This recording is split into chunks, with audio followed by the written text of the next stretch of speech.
அவரோட own film தான் அந்த ரோஷாக்னு. அவரோட மாமியாராக வருவேன் நான் ஆக்சுவலி.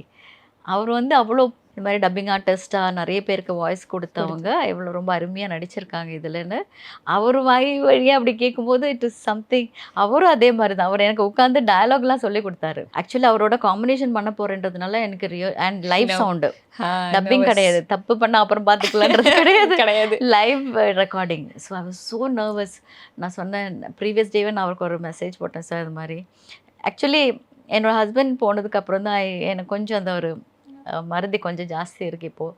ஐ டோல்ட் ஹிம் என்னோட mental status is not that okay, so please suggest in case I make a mistake அப்படின்னு சொல்லிட்டு. நெக்ஸ்ட் டே வந்தார் காம்பினேஷன் சீனு. வந்த உடனே வா உட்காரு அப்படின்னு சொல்லி உட்கார வச்சார்.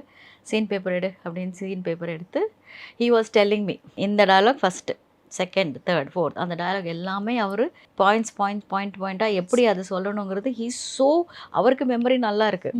Touch wood my God. அவ்வளோ இது இப்படி தான் நீ சொல்லணும், டோன்ட் வரி அப்படின்னு சொல்லிட்டு எனக்கு அந்த ஒரு தைரியத்தை கொடுத்து தான் அந்த ஒரு அது ஒரு பெரிய ஷாட். எஸ், அவரோட காம்பினேஷன். நம்ம வேற 2 ஆக்டர்ஸ்ன்னு 2 டேக் போனால் கூட பரவாயில்ல, ஐ ஷுடன்ட் அவர் இது இல்லை. So he was so sweet and என்ன சொல்கிறது, அவ்வளோ நிறைய பெரிய பெரிய ஆளுங்க தே ஸோ ஹம்பிள் அண்ட் ஸோ சிம்பிளில்